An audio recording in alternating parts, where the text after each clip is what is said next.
तो hello guys, welcome back to my channel. So guys, आज हम देखने वाले हैं कुछ और मेटल्स एंड नॉन मेटल्स के प्रीवियस ईयर क्वेश्चन। सो देखते हैं कि क्या क्वेश्चन है।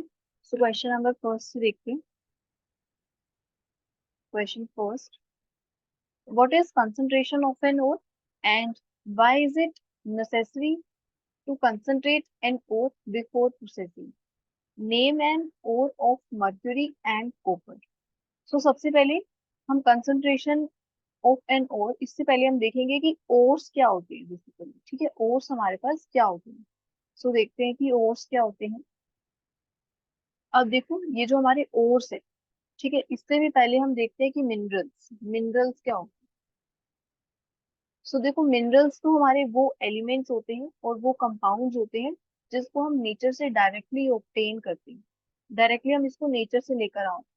अब नेचर नेचर में से भी हम कहाँ से लेकर आ रहे हैं इसको? अर्थ क्रस्ट में से। तो अर्थ क्रस्ट में से ये हमें डायरेक्टली ऑब्टेन हो रही है। ठीक है, तो ये तो होते हैं मिनरल्स। ठीक है, फिर मिनरल से ही हम देखेंगे कि और कैसे आएंगे। तो सबसे पहले देखते हैं मिनरल्स की डेफिनेशन। सो एलिमेंट्स और compounds that occur in their natural form, in their natural form.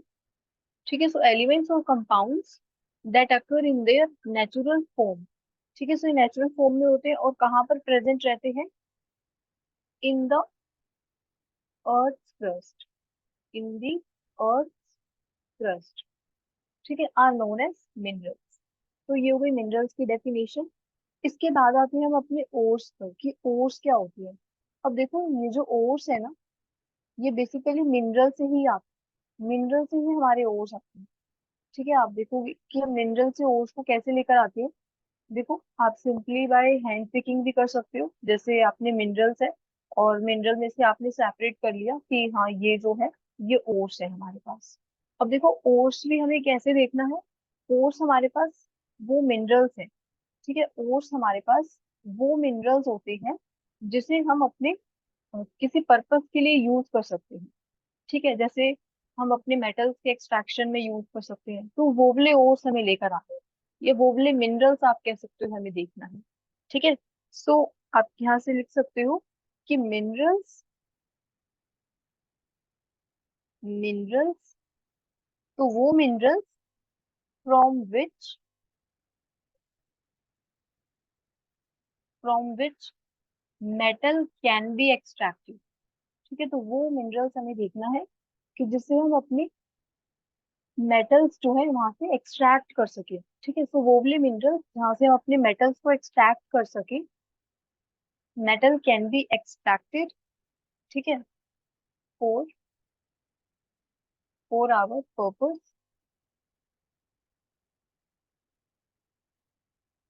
Is known as ores. ठीक है, तो ये हो गए हमारे ओर्स।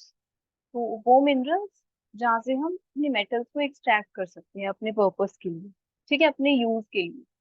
ठीक है, सो ये तो हो गई कि पहले हमने देखा मिनरल्स, फिर मिनरल से निकल के आए ओर्स। ठीक है, अब देखेंगे कि ओर्स के नेक्स्ट स्टेप क्या होता है। सो ओर्स से, अब मिनरल से ओर्स हम कैसे लेकर आए? Simply by hand picking. ठीक है, आप hand picking, simply by hand picking से हम मिनरल से ओर को लेकर आए। ठीक है, अब नेक्स्ट है कि ओर से हमें क्या मिलने वाला है। अब देखो, ओर्स के नेक्स्ट आता है, अब ओर्स तो आ गए, अब ओर्स को हमें करना है कंसंट्रेट। तो नेक्स्ट टर्म आती है कंसंट्रेशन ऑफ एन ओर। अब ये कंसंट्रेशन क्या होती है ओर की? देखो, फॉर एग्जाम्पल कि हमारे पास एक कंटेनर था। ठीक है, और इस कंटेनर में हम ना मिनरल्स लेकर आए। ठीक है, ये कंटेनर था और इसमें हम काफी सारे जो है मिनरल्स लेकर आए। ठीक है, इस कंटेनर में क्या है? मिनरल्स है। ठीक है, अब फॉर एग्जाम्पल मैंने इसमें देखा कि ये जो ओर है ना, ये वाला, फॉर एग्जाम्पल ये एक ओर है। ठीक है, सो हमने यहाँ से ये देखा कि ये जो हमारा ओर है ना, हम इस ओर को ना यूज कर सकते हैं कोई मेटल एक्सट्रैक्ट करने के लिए, कोई भी मेटल। ठीक है, हम इस ओर को यूज कर सकते हैं अपने मेटल को एक्सट्रैक्ट करने के लिए। तो सबसे पहले मैंने यहाँ से ये ओर को निकाल लिया, तो मैंने यहाँ पर ले लिया ओर। ठीक है, सो मिनरल से हम क्या लेकर आए, ओर। अब आप देखो कि मैंने क्या किया, मिनरल्स में से ऐसे ही ओर को निकाल लिया। अब यहाँ से हम क्या कर सकते हैं, अपने मेटल्स को एक्सट्रैक्ट कर सकते हैं, मेटल्स जो है यहाँ से एक्सट्रैक्ट कर सकते हैं। लेकिन इससे भी पहले, मेटल्स को एक्सट्रैक्ट करने से पहले ओर्स में से हमें क्या करना होगा, यहाँ पर इस ओर्स में ना काफी सारी इम्प्योरिटीज प्रेजेंट होंगी। क्या प्रेजेंट होंगी, इम्प्योरिटीज। जैसे कि आप कह सकते हो सॉइल हो गया, सैंड हो गई। तो कुछ यहाँ पर अनवांटेड इम्प्योरिटीज होंगी। कैसी होंगी, अनवांटेड इम्प्योरिटीज। सो हमें क्या करना होगा, इस ओर में से इन अनवांटेड इम्प्योरिटीज को, सॉइल, सैंड, इन सबको निकालना होगा। ठीक है, सो इन सबको रिमूव करने के प्रोसेस को ही हम बोलते हैं कि कंसंट्रेशन ऑफ एन ओर। ठीक है, क्या बोल रहे हैं कि हम ओर्स को कंसंट्रेट कर रहे हैं, कंसंट्रेशन ऑफ एन ओर।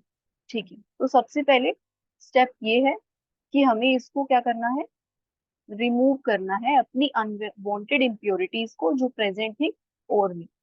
फिर अब जैसे ही अनवांटेड इम्प्योरिटीज चली जाएंगी, अब आप ये कह सकते हो कि हम वहां से मेटल्स को एक्सट्रैक्ट कर सकते हैं कोई भी मेथड से। ठीक है, काफी सारे मेथड्स होते हैं, सारे मेटल्स के लिए आप देखोगे एक्सट्रैक्शन के लिए अलग अलग जो है मेथड्स होते हैं।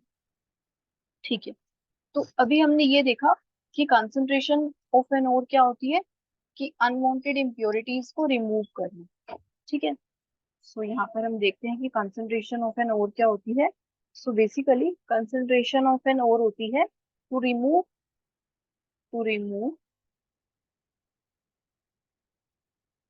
अनवांटेड impurities,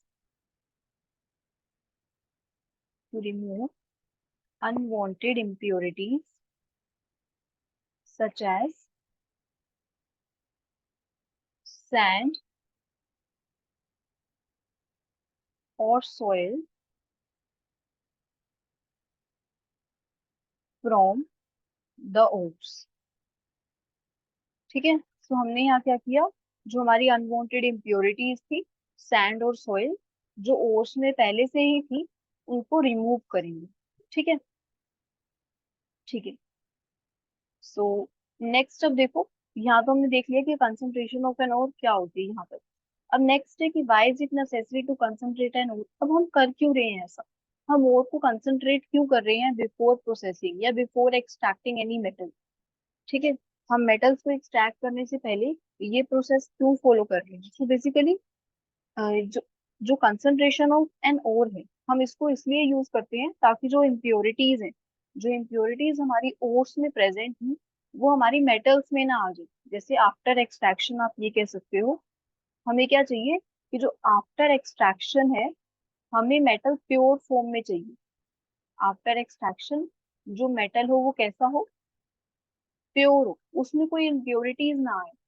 ठीक है, अगर इसमें कुछ इम्प्योरिटीज आएंगी तो फिर आप ये कह सकते हो यहाँ से जो मेटल की परसेंटेज है वो कम हो जाएगी और इम्प्योरिटीज की परसेंटेज जो है वो ज्यादा हो जाएगी। तो परसेंटेज हमें ज्यादा रखनी है किसकी, मेटल्स की। ठीक है, सो अपने मेटल्स को हम ऑब्टेन करने के लिए ओर्स को कंसंट्रेट करते हैं। ठीक है, ताकि कोई भी इम्प्योरिटीज जो है इंटरफेयर ना करें। ठीक है, सो यहाँ आप लिख सकते हो, we need to concentrate, we need to concentrate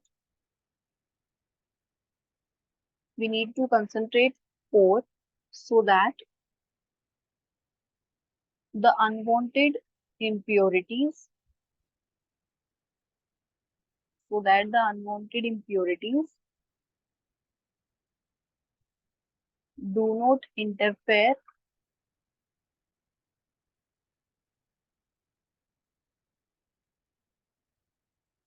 in the extraction of metals।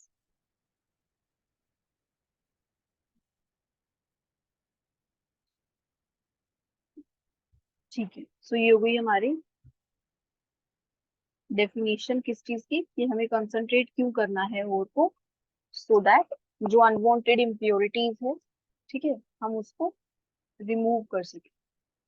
जो अनवांटेड इम्प्योरिटीज हमारे पास थी, सैंड या सॉइल, सैंड और सॉइल, ये इंटरफेयर ना करे during the extraction of metals. ठीक है, सो ये था हमारे पास कि why is it necessary to concentrate an ore. ठीक है, ठीक है, इस क्वेश्चन का आंसर भी हो गया। अब नेक्स्ट है name and ore of mercury and copper. So अगर हम मर्क्यूरी की बात करें, तो मर्क्यूरी, जो मर्क्यूरी का अगर हम ओर की बात करें, सो मर्क्यूरी मेटल हम कहाँ से एक्सट्रैक्ट कर सकते हैं, कौन से ओर्स से? तो इसके लिए ओर है HgS।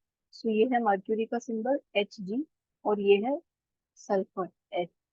ठीक है, सो इस ओर का नाम है बेसिकली सिनाबार। ठीक है, सिनाबार है ये ओर, सिनाबार। ठीक है, तो इस ओर से हम मर्क्यूरी मेटल जो है एक्सट्रैक्ट कर सकते हैं। ठीक है, ये हो गया मर्क्यूरी का ओर। अब हम देखें कॉपर के लिए।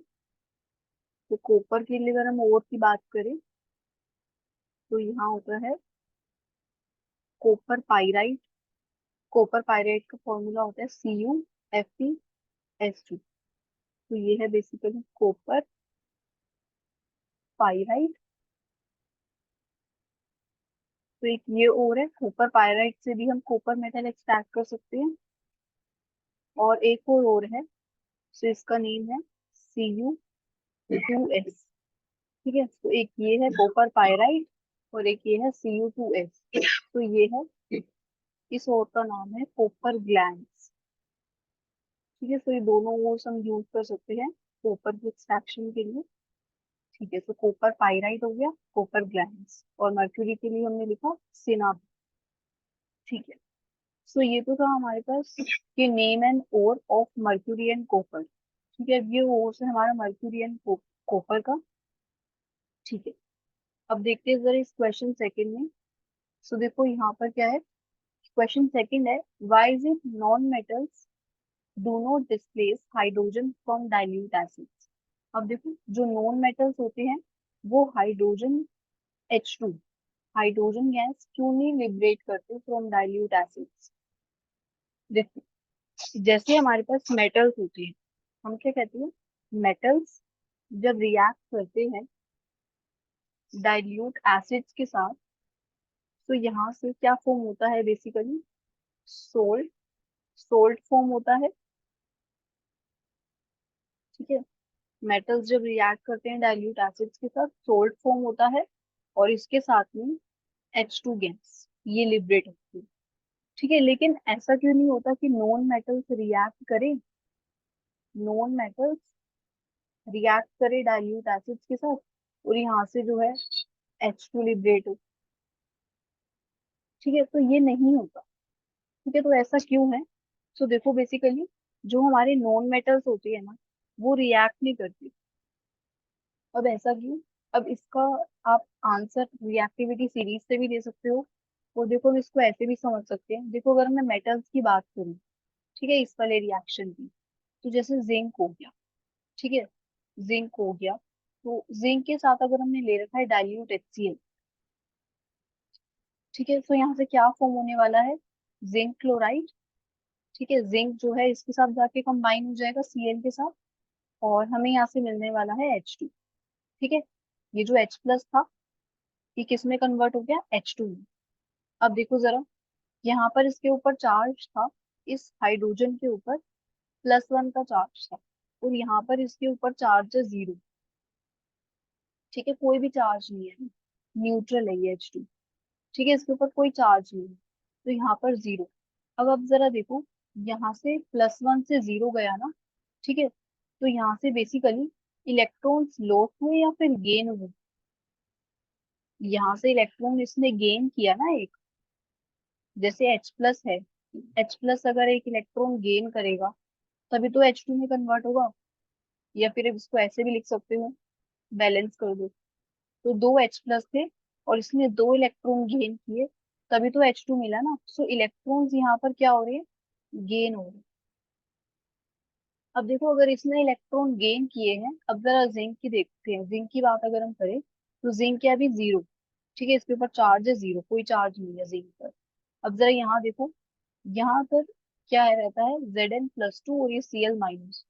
सो देखो यहाँ पर ZnCl2 फॉर्म हो गया।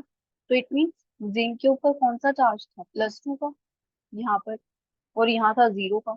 अब जीरो से +2, ठीक है, जिंक किस में कन्वर्ट हो गया, जिंक कन्वर्ट हो गया Zn2+ में। तो इसका क्या हुआ, ऑक्सीडेशन हो गया ना। ऑक्सीडेशन कैसे, लॉस ऑफ इलेक्ट्रॉन्स। दो इलेक्ट्रॉन्स यहाँ से चले गए जिंक में से, अब दो इलेक्ट्रॉन्स चले गए तो इट मीन्स ऑक्सीडेशन हो गया।